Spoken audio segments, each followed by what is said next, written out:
I'm a feminist, but... Hello, Wellington! It's great to be back. We're so excited to be back, and I'm a feminist, but I always, when I get into a new town, I always Google the town and feminism just to see who else is doing what, whether there's an exhibition I could go to, or anything I could connect in with. And today I came into Wellington and I Googled feminism Wellington, and I was secretly delighted. But the first thing that came up was this show. Obviously, I want other things to be going on in Wellington. I don't want this to be the only feminist thing, but the fact that it was the first feminist thing did make me secretly happy, like, yeah, bitches. And then the second thing, which made me laugh, was, is there a man drought in New Zealand? Data from the... yes, you agree with Google, because it says data from the 2013 census showed that nationally New Zealand is well and truly in the midst of a man drought, as there are only about 82 single men for every 100 single women in the country.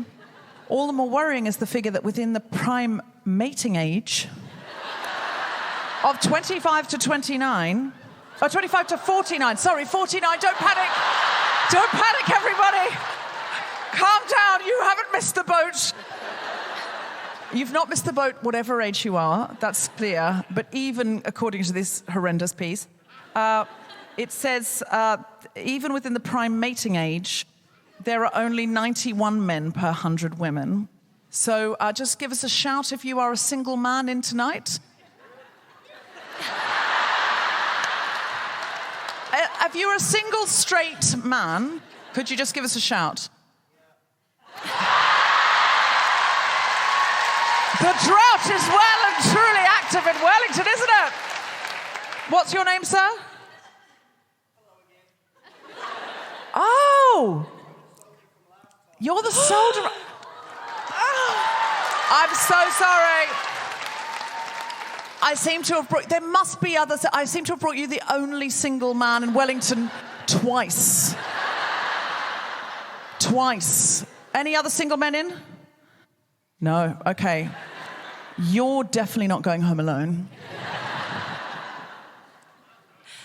I'm a feminist, but...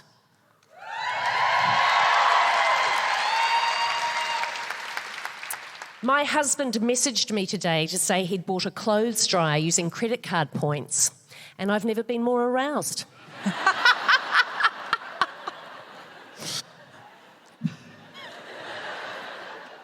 Because it's basically free. It's free. It's and free. The clothes are going to be dry. Oh, look, damp is only attractive if you're moss. Isn't it? I'm so excited about towels and sheets. Anyway. Is what you're saying is your husband's going to get laid when you get home because of the dryer? Or the dryer will. Can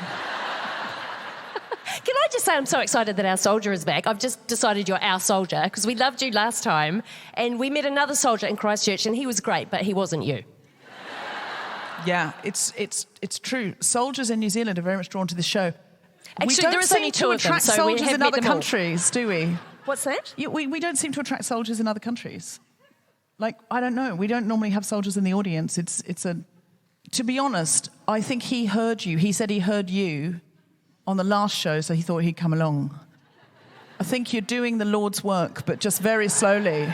One soldier at a time, one a year, which is, thank you. I'm a feminist, but...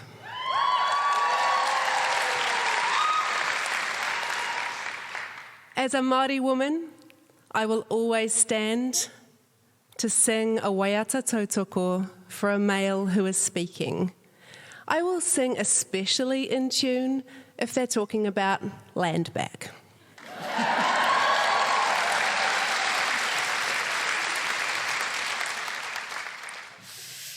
I'm a feminist, but...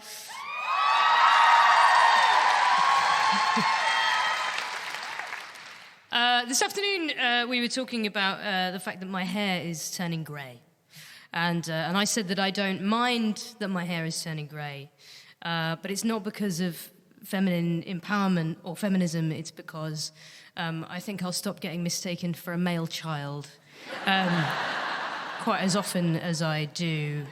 Particularly when wearing a mask. My girlfriend and I recently, we went on a steam train in the UK, and we were standing on the platform, and the train came along, and this old man turned his entire body to me and went, "Choo, choo, choo."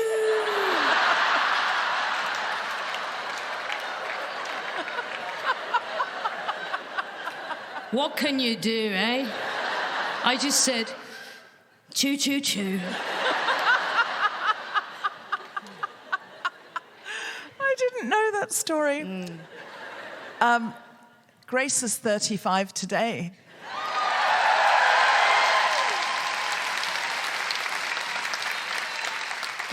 That's right. But not too old for the choo-choos. No.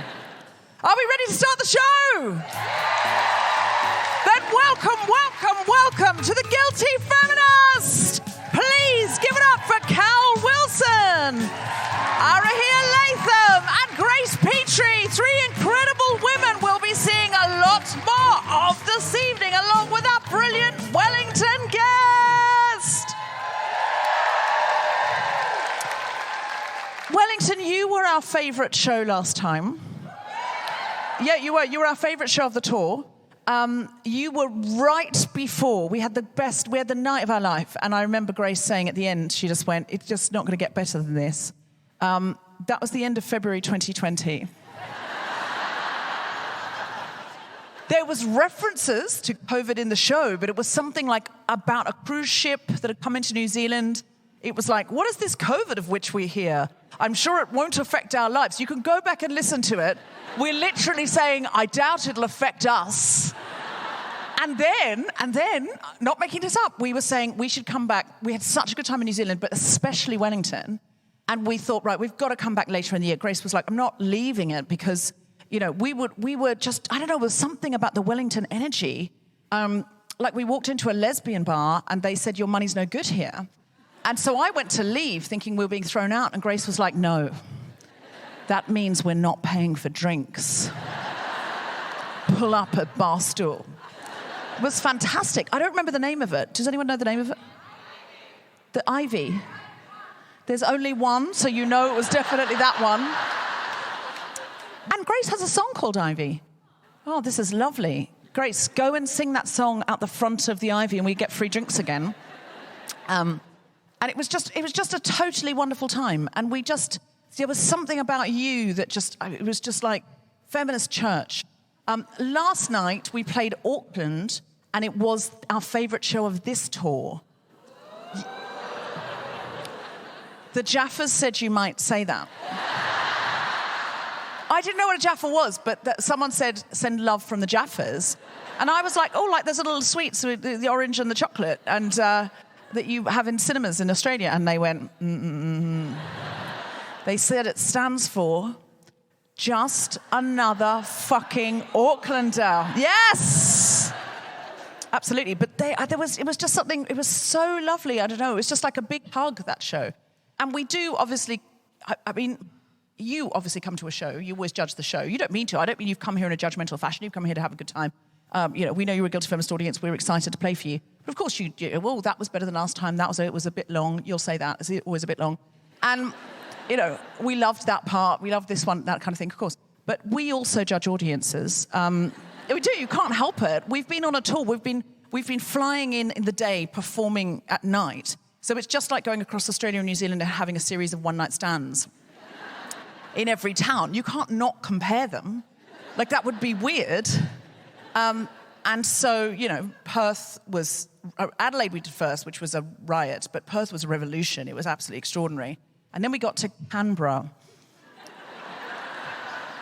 which was like all the school captains of Australia had moved to Canberra to make the rules and then immediately follow them. And the people were very like the town planning. And we loved it. They were so sweet. They were so nice. They were really wonderful. And there were like ministers in the audience. It was very, very lovely. We did 2 nights there, and the second night I learned how to play that room. I told them that Perth were better, and they were like, no, we're not having that. We will win at anything. We don't care if that is drunken rowdiness. We've been just loving it. But I've been looking forward to this show more than any other show because of last year. No, I say last year. I'm sorry. I'm blocking out the last 2.5 years of vacuum horror. Just me at home going, oh, when will it end? Because in London, you know, we had these really severe lockdowns that went on for nearly 2 years. What was it like in Wellington? Freedom? I don't want to hear that. Where's the sisterhood when I need it? Also terrible, also terrible. Yeah, but you guys locked down earlier and then... But you didn't quite lock down in the way we locked down, did you? No. Worse, harder. Are you just saying that now? Hard and early? It's like a series of one-night stands around the country, and hard and early is how I like it. Asleep by 10, very satisfied. Hard and early, people, hard and early. It's better than soft and late. Both unsatisfying and exhausting. I find this is a gorgeous space, obviously. This is a huge and gorgeous space. But the stage is very high, and I don't really like that because I know that the people sitting here right in front of me are having the same view of me that I have of myself when I accidentally open my camera phone the wrong way around and go, oh, God! I really prefer everyone to be in the dress circle. When I'm successful enough, these seats will not be for sale. It will just be, I'll do 4 nights in this venue, but you'll all be sitting above me in that flattering selfie angle. I understand that I'm 75% more attractive to people sitting higher. This is... Who looks so much better in real life? Me?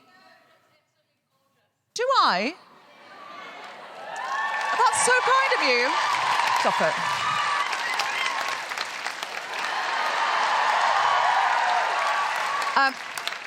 I've worn a sequin cape because I want you to feel you've had your money's worth. Now, thank you so much for saying that. I don't think that's true. I think I'm photogenic and I know my angles.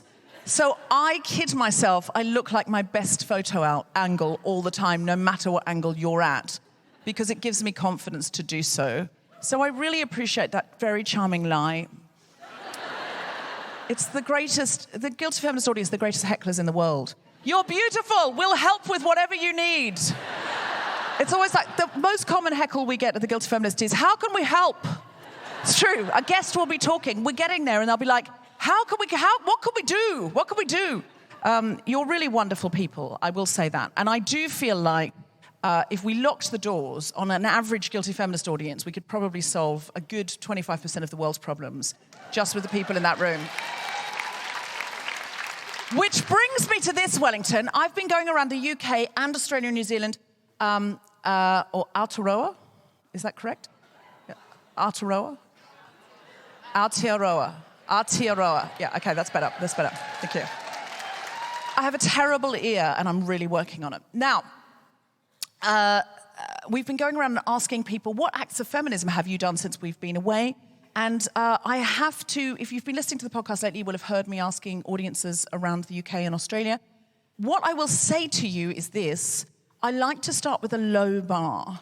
Has anyone got a lowly act of feminism that's going to make other people go, yeah, sure? And I say this, you've worn your short shorts. Thank you. Wellington, you've immediately understood the assignment. In Canberra, somebody went, I co-founded, and I went, no. Most people will never co-found anything. We can get to those things. Yes, what was yours? I earned my own money.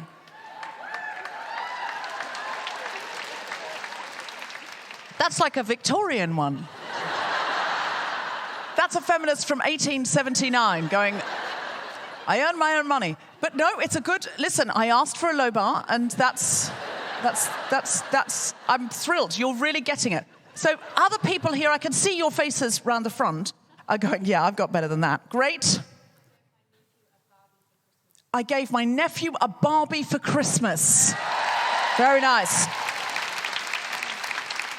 Was it one of those Barbies of a feminist? Do you know what I mean? Like, now Barbie are going more, they're trying to kind of go Frida Kahlo. Or was it a Barbie with unrealistic body standards? Because that's a sort of a tricky feminist one, isn't it? It's like, I gave a boy a Barbie, not confirming gender stereotypes. I gave him an image of a woman that in real life wouldn't be able to stand up. Due to teeny tiny feet and very large breasts. What was that? One with no head. That sounds more like a Halloween present. You do not like this, nephew. No. Oh, he took the head off. Watch him. Anybody else? You can go higher if you want. Yes? Hold on.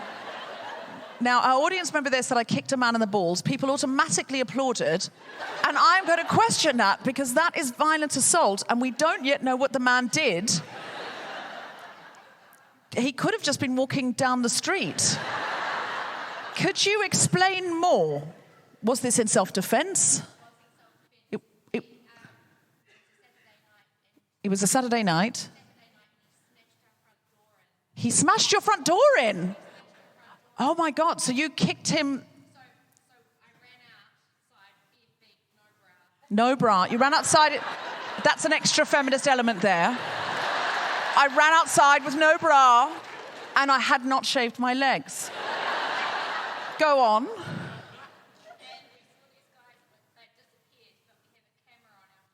The guys disappeared, but you have a camera on your front door. So they went to a party across the road. So when you say this was in self-defense, you pursued the assailant to a second location. You confronted them and said, hey, you smashed our door in. And now you're and then they went to a party. What kind of burglars? Smash your door. Was it just a violent, reckless act? Drunken, violent, reckless act. So you went to the party, followed them to a party and said, excuse me, but you seem to have just smashed my door in. And he said, no, we didn't. And I said, you did. I've got to say this because otherwise the podcast listeners won't be able to hear. Go on. There is a mic down the front. If you've got a long one, can you come and do it? This is so much better. Like if it's just, I'm wearing short shorts, obviously don't come down, but if it's a story of this length, I mean, this sounds more like a police report now. And is anyone doing a sketch? What's your name? Sarah, would you just tell the rest of the story into the mic? Because go on, Sarah. Big round of applause for Sarah.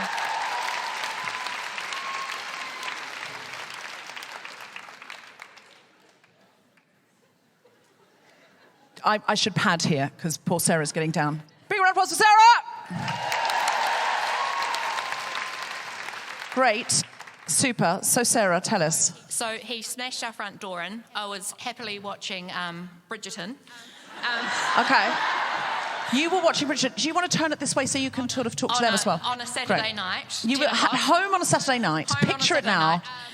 Watching the corseted drama, shagging against ladders, just thinking, oh, this is a lovely Saturday night. What a charming Saturday night, you thought. And this guy smashed our front door. Suddenly your door burst open. Suddenly the glass smashed everywhere. The glass smashed everywhere. Terrifying. Okay. That's a new one. If you're listening at home, someone on the other side of a 2,000-seat auditorium has just shouted, the door was brand new. We'd only had that door a couple of weeks. It's not clear to me. Is that a friend of yours? That is a friend of mine. And I also just saw a neighbour over there. So you just saw it over there? He probably knows about the door as well. That is sort of Wellington, isn't it? You're here for a couple of days, you start to recognise strangers. So you've just bumped into various friends and neighbours here. Did you know they were coming, or...? No, I knew Claire was coming. Okay, so Jill's over there, and Jill's a friend of yours, and she's adding a detail as a feminist act. The door was brand new. You'd only had it for a couple of weeks. The glass gets smashed, shattered. Gets smashed. We see them on the camera. See them on the camera. Approach them. Approach they them. Deny it. I don't need to repeat this anymore. You can hear. they get very aggravated and pushy, and I can say that I do fight or flight. My instinct is fight, and they started pushing me around, and so I kneed them in the balls. Wow. So you went to the party to say, hey, you got to pay for the door. Well, and then he started pushing you around. He started pushing me around, and then the police came. I was on the phone to the police while this was happening, and they were like, well, you're not phoning the police. It's like, I'm on the phone to the police right now. And then the police came up. There were 3 cars, police cars, and they were like, oh, they're not here for us. And I was like, well, who do you think they're here for? And did you catch it on camera so you could prove it? Oh, it was on camera, so of them smashing the door. Yeah. Wow. So that was there. So, and then the police came and they ran, and the police. They ran. So there was a chase. Them. Yeah, it was very dramatic. Wow. Yeah. I mean, I'm not normally a fan of the police, so I always feel awkward when the police turn up in a story, especially because of the Met Police in London. So many bad things. But did they catch them? They did catch them. And what happened to them? Well. They got taken into the cells for the night, and I think so we decided not to push charges, which I regret now, push charges. White young men. Do you push charges in New Zealand, not press them? We press them. Do you push them? Pushed. It's quite... Press charges. Yeah. No. It's just a linguistic difference. I'm not entirely sure what the other option. They did say that they go through some diversion, and I really regret that, because later that same week we were broken into the house. Somebody came into our front window. So you think it might have been them coming back, or revenge? Who knows? But this person spent 20 minutes in our house without us knowing. And you weren't there this time to do the fight? No, we didn't find out into things. Well, in the morning. I'm so sorry that happened to you, and you're very braver than I am, I think. Or stupid. Well, as someone pointed out to me, it could have gone very wrong. Yes, I don't know what the ethics are around this story, but I do know that when those men started pushing you around and you pushed back, there was a ripple of elation in this audience, because we've all been at some point or rather pushed around by men. And so I feel like, and not not all men, very few men, but the men that do it very badly and very frequently. So I am very happy that you're here and that everything's okay now. Sarah, everybody!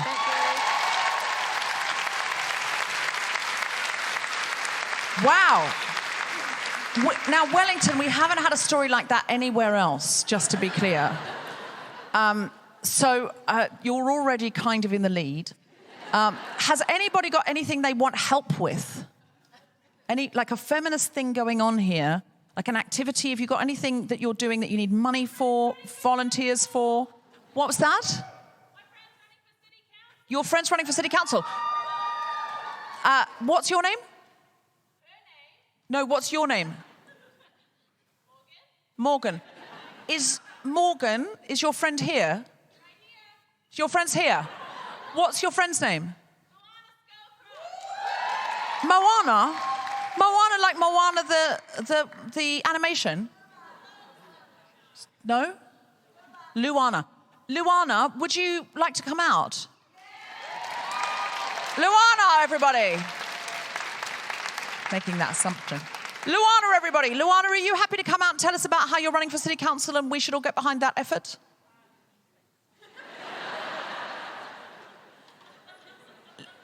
Morgan, do you want to come out and talk on behalf of Luana? Somebody's got to say something now, because everyone wants to know how they can support her. Is this Morgan or Luana? Big round of applause for Morgan or Luana. Are you Morgan or Luana? You're Luana, and you're running for city council. Okay, great, perfect. Okay, so go behind the mic and tell us. Okay, I'm just fangirling really hard right No, now. Luana, you're the politician. Okay. Excellent. Is this Morgan? This is Morgan. Great. Morgan, come join. Excellent. Luana, tell us about what your campaign is. Kia ora, everybody. I am still fangirling. I'm running for the Eastern Ward for Wellington City Council. I'm the Green Party candidate. Yes. And my friend couldn't make it tonight, but also Tory whānau for mayor. We could have an amazing mayor of Wellington as well. Wow. So just a shout out to my friend Tory. Wonderful. Yeah. And how can people get behind you and Tory? What can they do? So you can head to the Wellington Greens website, either of our Facebook, Instagram, Twitter. Find us. And can they volunteer? Can they campaign for you? Absolutely. We have phone calling on Tuesday. So Every if you wanna- Tuesday? Every Tuesday. Every so if you want to Tuesday. get involved, come and join us. Wellington's great. Wellington's amazing. But we need some better people. Better people in charge in government. Okay, so how do they get involved? Just give us a cheer if you would be able to do one afternoon or more's campaigning between now and when's the election? 8th of October. If you could do 1 hour, one afternoon or more's campaigning between now and October, just give me a cheer. Great, okay, and that's a Tuesday afternoon. What if they can't volunteer on a Tuesday afternoon? Plenty of other things they can do. There are so many. So give us a cheer if you could do something to help between now and the 8th of October. Great. So they could like WhatsApp their friends and say, hey, have you seen this? You know, this. If people got limited time. But if they've got more time, they can come and they can actually volunteer and get involved. Absolutely. So just flick us a message on Twitter or Facebook, anything, and Great. And we'll let you know how you can help. What's the address? Oh, that's helpful. luanascocroft.co.nz. Luana? Luana, Yep. Luana, Yeah. scocroft.co.nz. Spocroft.co.nz. Yeah. Is that right? Close enough. Scocroft. Thank you. Luana Scocroft. Yes. And get involved. And it sounds like there's lots of people that they can support in local government and they can campaign for the mayor as well. It really does matter. Can you just tell us one or two of your policies? Absolutely. So I think we can all agree that everyone deserves a warm, dry home, especially on these cold winter nights. We need city councillors who are responsible and reactive to our community's needs and make bold decisions that's going to keep Wellington thriving for our kids. Wonderful.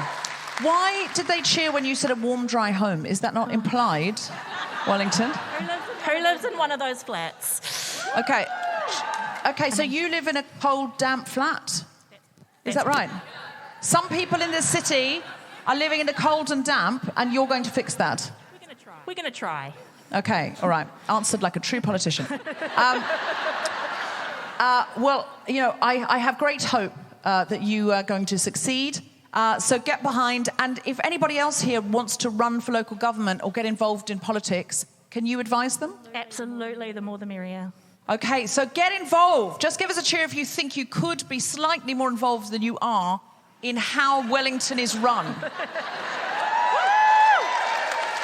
Then get involved. That's what feminism is. Feminism isn't just going, oh, it'd be great if things were more equal. Feminism is getting involved. Thank you. What was that? Enroll to vote. Just give us a cheer if you're enrolled to vote. Give us a cheer if you're not enrolled to vote yet. Okay, are you too young? No, you just haven't signed up. Sign up. Go to vote.nz. Tell everyone else to enroll to vote in your life. Luana and Morgan, everybody. Thank you.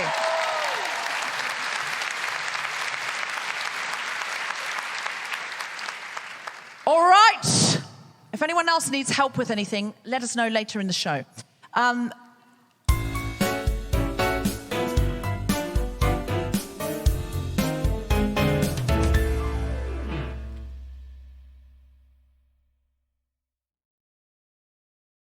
Now, listen, I've been asking audiences sort of where you want us to pitch the show. So I'm going to do like a clapometer. So if you'd like it to be Radio New Zealand, clap now. If you'd like it to be a night out of good intentions in the pub with a few drinks, clap now. If you'd like it to be a revolution teaching an orgy, clap now. Then Wellington, bring that energy for our first act. She's a stand-up comedian. She's a country woman of yours. Give that orgiastic revolutionary energy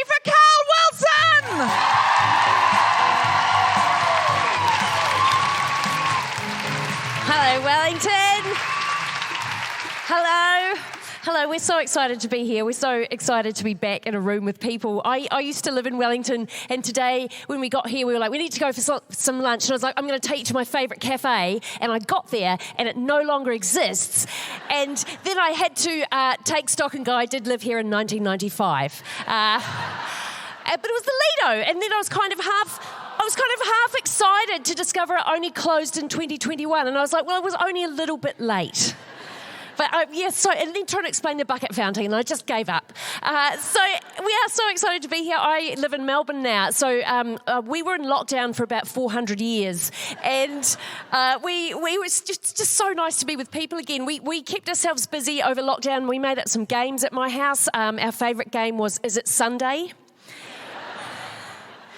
We just asked each other if it was Sunday until it was Sunday. And our second favourite game was Is It March? And it was March for about 4 months. So and it was sort of tough because we were locked down with the people that we loved. I've got a son who's just turned 13, so we're deep into eye-rolling territory, and it's been confronting, I have to say. Being his mum is my favourite thing to do, but there has been moments when I've found it very confronting. And firstly, because he's a very sporty child, and I am not a sporty person. I was a theatre kid, and so we clash because I don't get the terminology right. Because apparently, when he goes to basketball, it's called they're called uniforms, not costumes. And he goes to training and not rehearsal. But I can kind of handle basketball because it's only 40 minutes long, right? It's 40 minutes long. There's only 5 kids in the team. They're all wearing a bright colour. I can identify who belongs to us. The scores are on the wall. I can handle that. That's been okay. He has just taken up cricket. It's unlikely, but if you don't know how cricket goes, this is how cricket goes. It starts at 8 o'clock on a Saturday morning, and it goes for 2 years. It is the longest game in the world. It is so long. We have a new game. It's called Is It the Afternoon Yet? It is so long. If you want to stop time, start a game of cricket. I just can't believe how long it is. It's so long. My husband, who's Australian, when we had our son, right, we were talking about we needed a name for our son that kind of represented both of our cultures, but under bowling incident was too long for a form. So my husband was trying to, because I was never into cricket. I'm just not a sport person. And so my husband was trying to explain all the different forms of cricket to me. He was like, you've got your 5-day test, and then you've got your 1-day test, and then you've got your T20. And I was like, right, so even people that love cricket want there to be less of it. It's just so... And then I just find it so confusing. There's like 60 kids all out on the field. They're all wearing the same pyjamas. I don't know who belongs to us. And the thing about cricket to me is maybe it'll be quicker if you let both teams play the same game at once. Like, one team is having a great time, and then everyone else, they might as well be having a picnic. Or at least while these guys aren't playing, at least let them play another sport. Like, you're out there with your fielding, and you've got your 2 batsmen. Everyone else, they could have a game of croquet. And then when they get knocked out of croquet, they have a game of petanque. Like, make it a sort of a turducken of sport. That's what I'm suggesting. Or what you should do, because I've had a lot of time to think about this, what you should do is you should just have 6 batsmen in at once.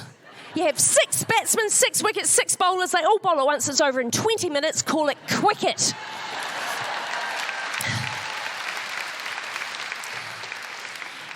And the most annoying thing about it is my son is quite good at it. And even I know this because in his very first game, he took 4 wickets in the first 20 minutes. And I know that's good because my husband texted everyone he's ever met. He didn't even do that when our son was born. And my son's always been quite eccentric too. I really enjoy his perspective on the world. And when he started going to primary school, our local school was a Catholic primary school, so we sent him there. And we are not Catholic. We're not religious. This is how not religious we are. We took my son to a wedding when he was 4, and as we walked into the church, he went, "Wow, this is a nice castle." So we sent him off to this Catholic primary school, and I was like, we're not Catholic. They have some beliefs at your school, and you just need to respect those beliefs. You don't have to believe them, but you do need to respect them. So, we had a conversation about some people believe that God made the world, some people believe that nature made the world, and we had this big conversation. So we sent him off to this Catholic primary school, and I didn't know how much of the Catholicness was going in until we took him to an Indian restaurant when he was 8, and I caught him giving himself communion with a mango lassi and a piece of garlic naan. And I discovered just how much he'd been listening at school, because he'd taken on the idea of transubstantiation, which is when you have communion, the wafer and the wine become the body and blood of Jesus. He'd taken that on to the extent that as he was giving himself communion, he was doing Jesus's dialogue while it was happening. So he would take a sip of the mango lassi and go, ow, that hurts, what's happening? Then he would bite the naan and go, ow, Peter, that's my leg, I trusted you. It was genuinely one of the funniest things I've ever seen in my life. I was like, darling, that's amazing, please don't do it at school. And then we had to take him out of that primary school because there were 3 bullies who were making his life a misery and other kids' life a misery, and the school wasn't dealing with it. And so he left that school and went on to a different school and had a great time there. And I said to him during lockdown, I was like, isn't it great that you never have to see those 3 little assholes ever again? And he went, them? I call them the assholey trinity. I was like, well, Mummy will have that in lieu of rent. That was nice. We did, we during lockdown, we tried to keep ourselves busy. People achieved things over lockdown. I don't know whether that happened much here, but people achieved lots of stuff. I had a friend who did an MBA online over lockdown. I was out for a walk with a friend recently. She went, I just can't handle all of these people that did stuff over lockdown and achieved things. She goes, all I did was write a children's book and a young adult novel. And I said, we cannot be friends. This is what I did over lockdown. I watched 37 seasons of Survivor.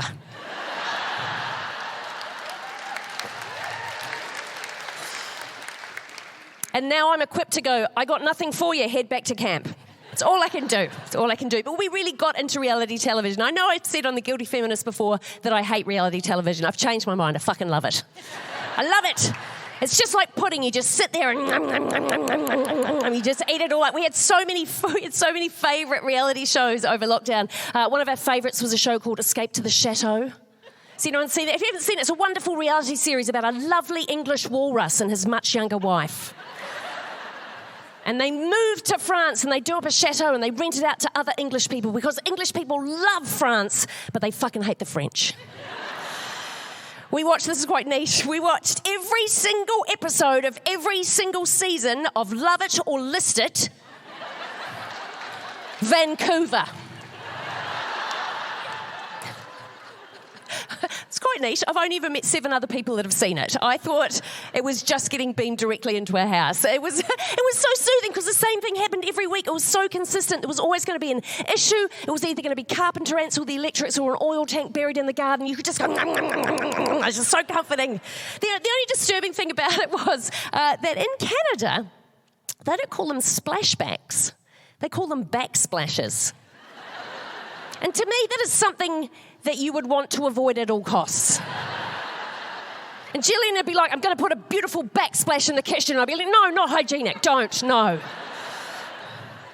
other thing that really bothered me, has anyone, just a show of hands, has anyone actually watched Love It or List It Vancouver? I'm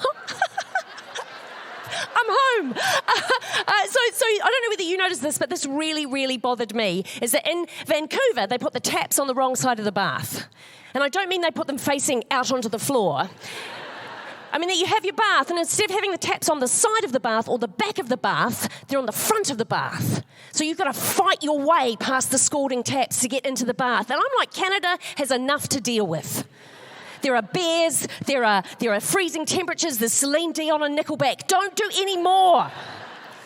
And you might think, why would that ever bother you? Why would you even think about that, Cal? What's the point of even caring about that show? Well, on Waitangi Day last year, I got to do a Zoom gig for expat Kiwis living in Vancouver. And they're really angry about the taps as well. Our favourite show over lockdown was the Great British Bake Off. Because it's just so wholesome and lovely, and people doing nice things, and it's just what I loved about it was it does that perfect thing that good reality TV does, and that is you watch one episode and you are instantly an expert in that thing. And so while I loved the hosts and I loved the wholesomeness and I loved all the bakers, my favourite thing was watching my 13-year-old son turn into a 65-year-old woman. He'd say things like, "Oh, they can't get rid of Helen, her piping is exquisite." Thank you so much for having us, Wellington. I'll see you in a bit. Carl Wilson, everybody! Isn't she great? Anybody here on a date? Cheer now. What? Oh, you are. Cheer now? Yes. Oh, there's a woo down here. Is that, and I don't want to gender anybody, is that a man who wooed there? Yes. I don't assume you're a man. Are you a man? Yes. Did you book the tickets? No. You're on a date, but you didn't book the tickets. Because I find if it is a heterosexual date, it is usually the man who's booked the tickets, and it's usually a third date. They're like, "And I'm a feminist. Now, can I have some, please?" But not in your case, sir. No? She booked the tickets? Yep. And did you agree to come? Did you know where you were coming? Did she just say it was comedy and then put you in the front row of a feminist show? If so, she's brought you here so you can learn something. I'm willing. Sorry, you were willing? Well, all right, well. We're big on consent here, so I would assume you're willing. Do you listen to the podcast? Yeah. Yes, you do? You're very monosyllabic, aren't you? You're not really helping me much. For someone who's drawn attention to himself and gone, "Yes, I'm over here." You do listen to the podcast? Yes, I do.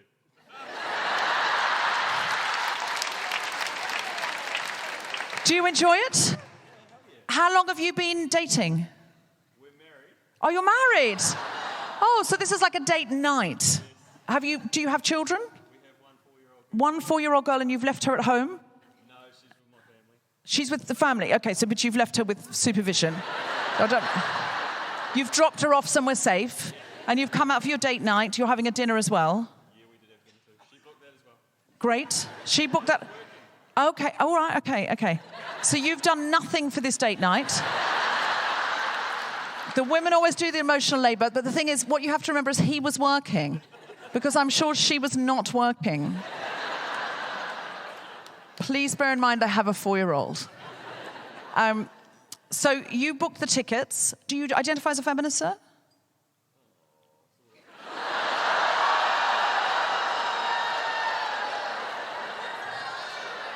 The confidence of men. You know, there are enough of us, we could just crush you. Why only sort of? There's too much to explain. There's too much. It's all right, stay in your seats. It's not Jerry Springer. There's too much to explain. What's your name? You don't have to say anything identifying. My name is Greg. No. Stay in your seat, Sarah.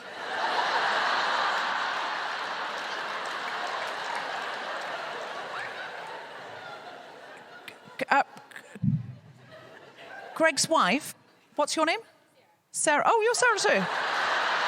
Sarah, would you say he identifies as a feminist? He's learning. He's got his training wheels on. Oh. Did you introduce him to the podcast? Okay. What do you do for a living, Greg? You don't have to say the name of the company, but don't.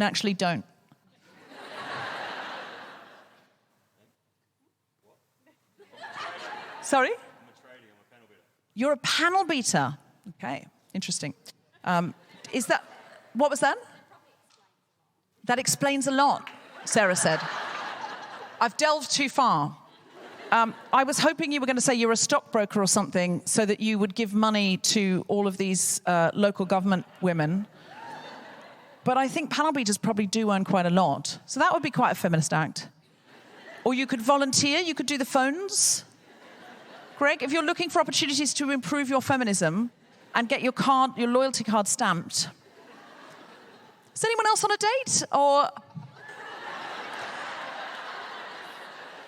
let's come over to our soldier.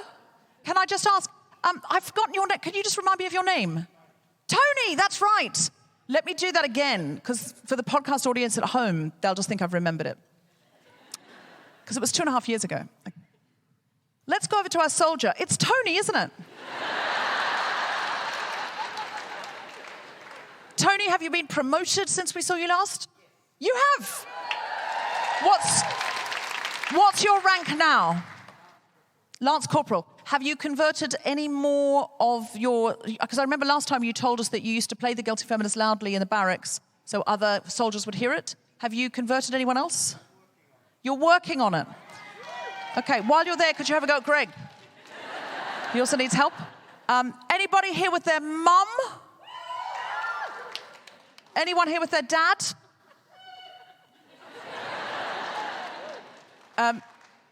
Don't applaud more for the dad than the mums.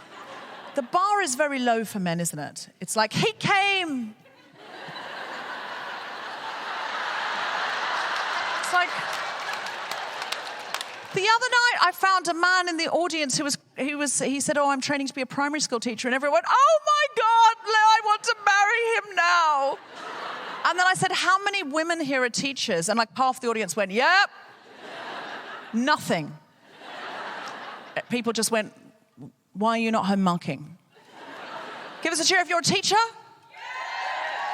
Give us a cheer if you're... Thank you.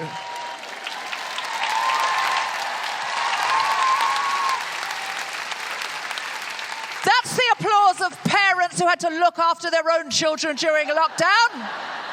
Thank you for taking them back. I never want to attempt to teach them again. They're awful human beings, and I can't do teaching. I don't remember maths. Indeed. Anyone in the medical profession? Excellent.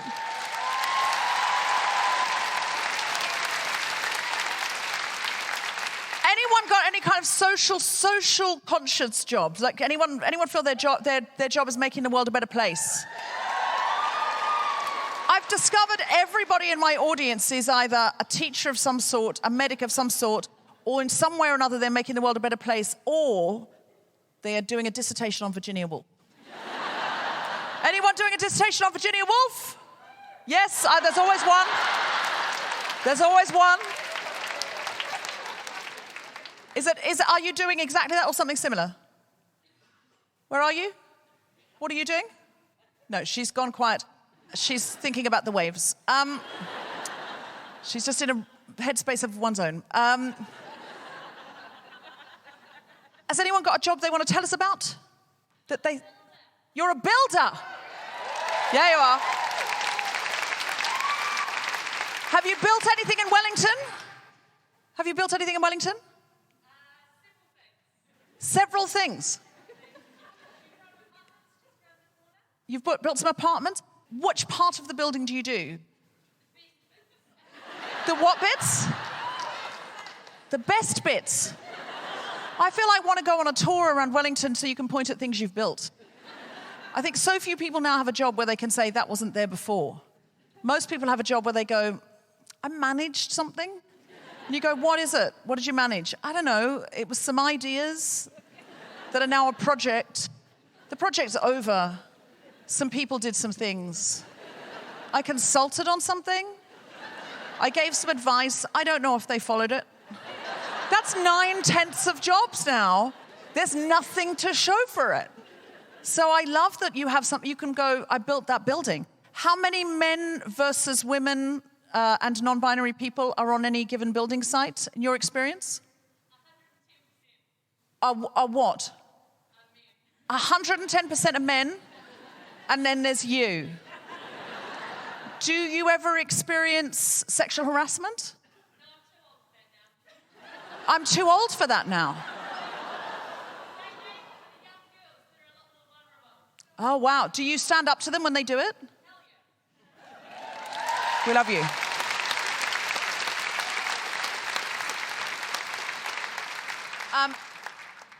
We're going to talk about that a little later on. But for now, our next guest is a poet. She is a Kaitahu Māori writer, traditional Rongwa health practitioner, and mama living in Wellington. Her work has been published and anthologized widely. She has been the arts columnist for the Dominion Post and has presented at many writing and arts festivals across Aotearoa. Please put your hands together and make incredible, orgiastic, revolutionary noises for the wonderful Arihara Latham.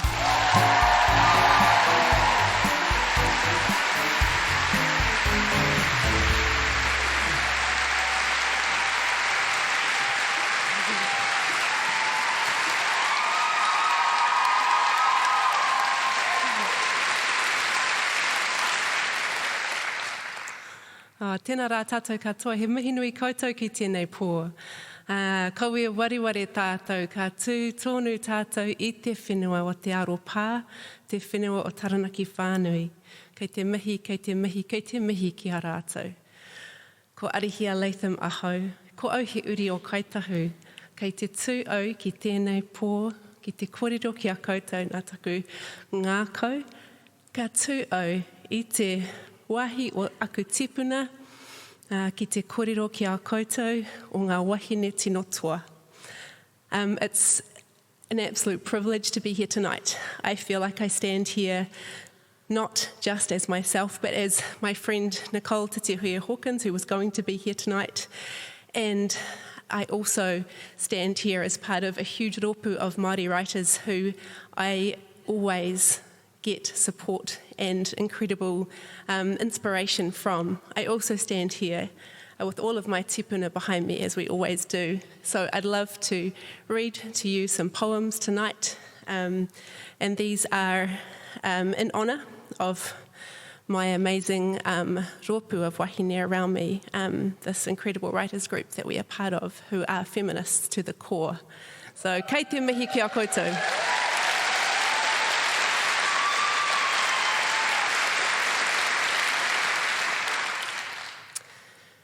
Check my tone, Mareikura. Will you check my teeth, Mareikura? Have I got enough lipstick on them as I breathe fire into the audience before my lips melt with the words burning on my tongue? Will you check my butt, Mareikura? Is it juicy enough to fill the seat I had to fashion for myself at this table? Are my thighs thick enough to crush Maui again and again? Will you check my tone, Mareikura, that it is both sing-song enough to lure them in with my tokenistic presence, yet violent enough to let them know that I am not here to forget the past?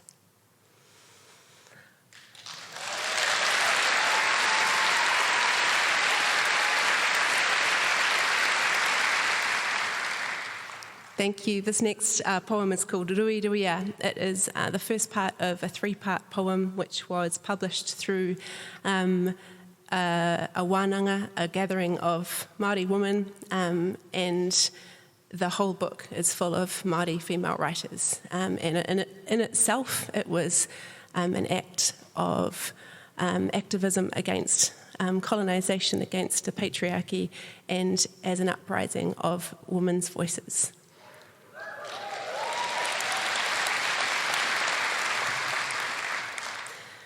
Should I feel discomfort here? Te raupara have battled my tipuna for a decade. It's very hard when the tangata whenua are smiling and singing, when the kai is glazed carrots and cream lamingtons. Am I a lazy descendant? Where is my fight? My nervous system ticks over. I recline on the mattresses beneath another arihia. Surely that's a sign. A sparrow flies inside the wharekai and my heart flaps. A sign. Does it matter that it's the wrong bird? It was the colonisers that brought the muskets. Perhaps the thing to lay to rest is the genealogical trauma. To notice the elephant sparrow in the room. After all, it's not a piwaiwaka bringing a tohu of the past or the future.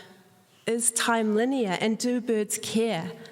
My cousin Ruby is a songbird. We are sparrow and piwaiwaka. Why can't I sing like her? She flings her arms and the sparrow finds the window. I am carried by the current of wānanga. I wonder how the awa can keep cleansing us. How does it keep flowing to the sea? I am eddying. The karaka berries make the air sweet and fragrant. The poison is in the seed. Our poison was in the seed. If you know how, the river can wash it away. Dusk, women gather at the awa to cleanse the poisoned kernels of colonization, of the patriarchy. But I miss the swim, waiting for my baby. Moke moke mana, he kakano ia. These last precious moments when my thoughts are going to seed, wanting, waiting, eddying. The night curled like fruit to her seed. I hold my baby as the whare begins to shake. Ruia. The young ones out front with blankets said lightning came first. Whaitiri conducting ruomoko. She flings her arms, the windows rattle. Seriously, did we need another sign? I pick figs at Tukorehe, their flesh spongy beneath my fingers. We pull them open and they are full of pollen, more flower than fruit, stillborn. Is it a sign of my impatience? Genealogical friction? These fruits have no scent, yet the smell of karaka wafts, tempting our female senses. We are forever the puti and the poisoned fruit.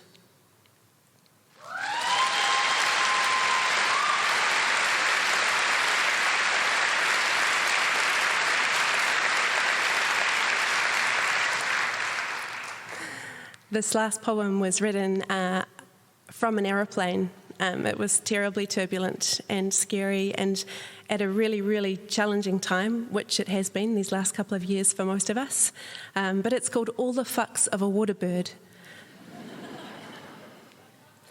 I look around the plane with a song about colours folding warmth into my ears, and through my strung-out eyes, all the people are glowing, their hearts chattering in the high-altitude reality we have chosen together. Putting faith in flying reminds me of holding a tiny newborn, the fragility, the perfection, the terror.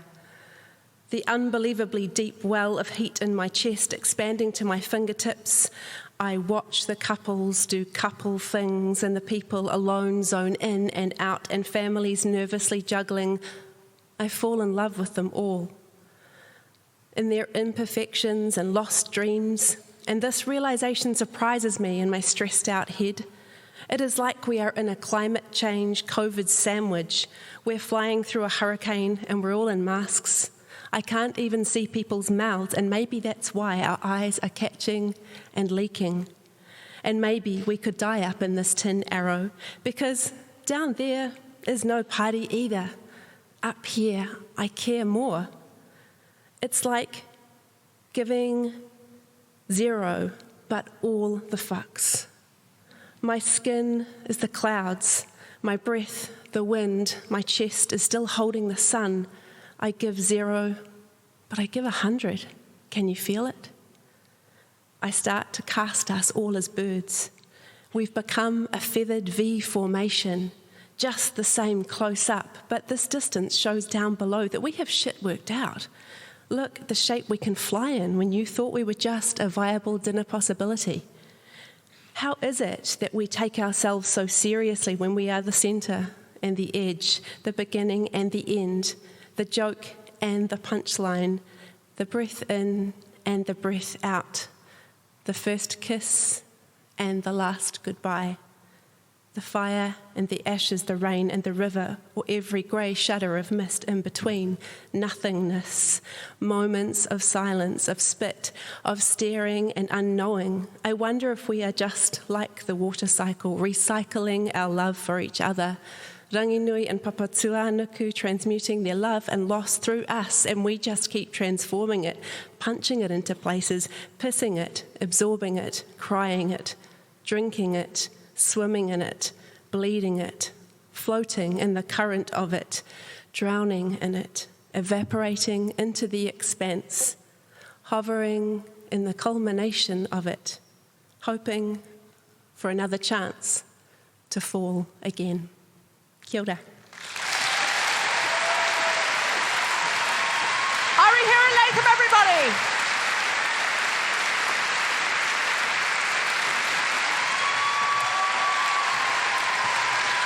Ari here in Latham. Now, Ari here, could you just tell us where we could see you, buy your books, support you? Well, I have my own book imminent, but I have lots of writing in other places. There's this amazing book, Va, which is stories by women of the Moana. And it is full of amazing writers, including myself, and that is a wonderful one to get. And there is going to be an anthology of Māori writers coming out soon, which has, again, got me and a number of other great writers coming up. And as I said, soon, hopefully, my own book will be coming out to the world. If we want to find out what you're doing, can we follow you on socials anywhere? You can. I'm written by Ari here on Instagram and Twitter, and Ari here Latham on Facebook. Great. So everybody give her a follow, and then you'll be able to find out exactly where and when her books are coming out and how you can buy them. Ari here, everybody. Thank you so much. Thank you. Have you had a good first half so far? I'm going to bring on our final act to close this half. If you haven't been to the show before, are you having a good time? Has anyone never listened to the podcast before? Give us a cheer. Wow, lots of people. I probably should have said it in that case. The Guilty Feminist is a podcast. This is all being recorded. So if you've spoken here or you've laughed, that'll be recorded and you'll be able to hear it back. The Guilty Feminist is a podcast about our noble goals as 21st century feminists and our hypocrisies and insecurities that undermine them. Thank you. So thank you so much for coming out. Give us a cheer if you do listen to the podcast. Give us a cheer if you're enjoying it live. Then keep that cheering going, but make it more like the revolutionary orgy for the incredible Grace Petrie.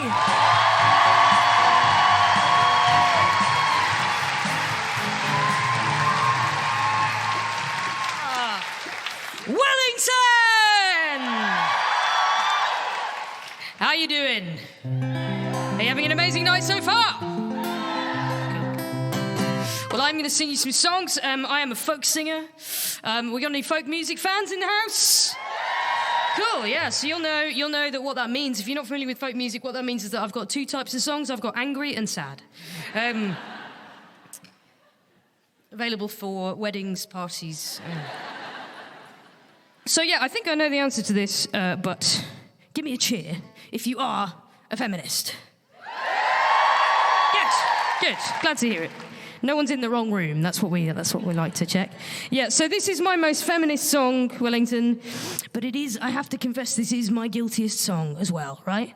Because I was brought up, like, my dad got me into music, and I was brought up by him sort of listening to, like, Bob Dylan and the Beatles and Fleetwood Mac and stuff, and, all the kind of classics. And it was, it's kind of through those artists that I really developed my songwriting sort of style, and I really absorbed from those artists. I really absorbed the idea that's quite prevalent in like rock music of the woman as the muse, right?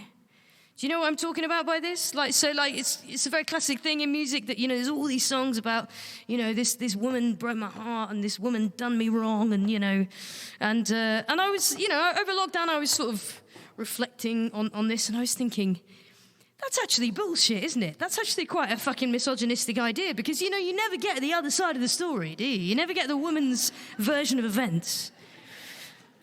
And I thought, this is bullshit. And then, Wellington, I realised with no small degree of embarrassment that you can say the same thing for my entire back catalogue as well. I have really rather built a career on writing songs about women that done me wrong. None of them deserved it. Well, one, well, anyway. In an attempt to atone for my sins, I have written a song about all my other songs, and it's called No Woman Ever Wants to Be a Muse, which is an idea that I hope you can get behind Wellington. It goes like this. Have we got any Fleetwood Mac fans in tonight? You're gonna fucking hate this.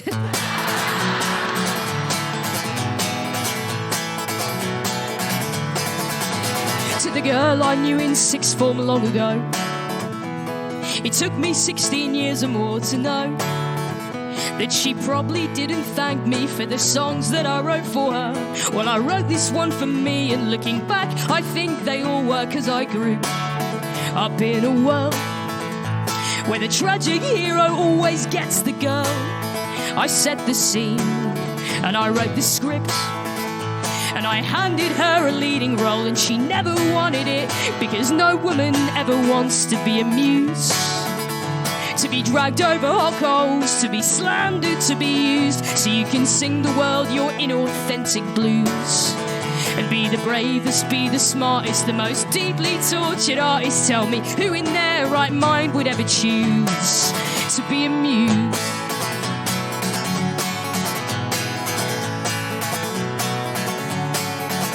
Well, I wish for all the world I knew back then to not repeat the deeds of famous men who took just one perspective 'cause it gave them a good villain, absolved them of their sins, and in the process made a killing. Best be warned not to believe this bleeding heart I wear upon my sleeve, for all the pain it might imply.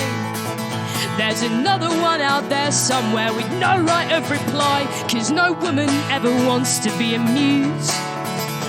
To be dragged over hot coals, to be slandered, to be used, so you can sing the world your inauthentic blues. And be the bravest, be the smartest, the most deeply tortured artist. Tell me, who in their right mind would ever choose to be a muse? To be a muse.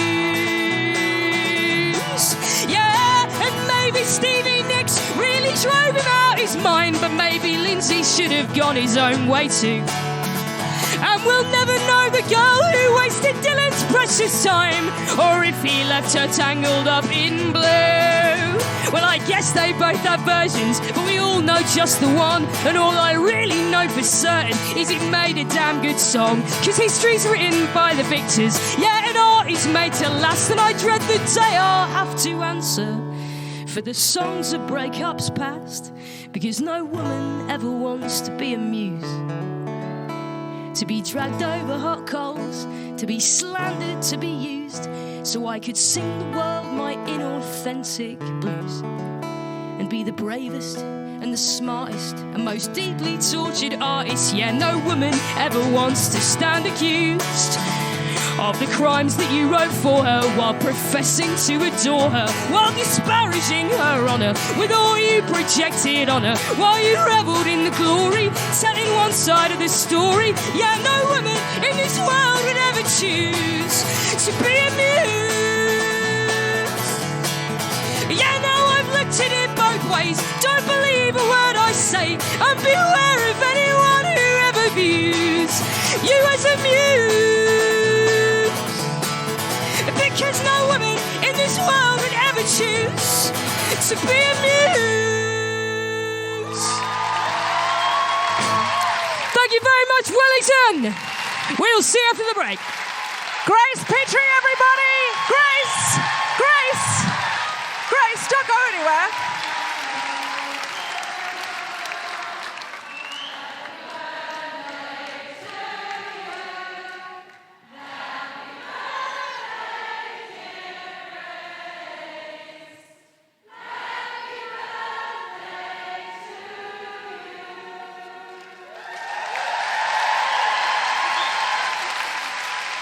Happy birthday, Grace. Happy birthday, Grace. She's done all of the dates. She's really exhausted, and on her birthday, she's come here to entertain you. So everybody has to... So you probably didn't get the email. Not all of you would have got the email about the presents. So just any sacrifice that you might make to a Greek god, you know, a lock of hair, a bit of poetry, a denim jacket, just leave the offerings on the stage, at the front of the stage at interval, and then, you know, we'll have the typical feminist, ancient birthday ritual after the interval. Grace Peter, everybody! See you after the interval!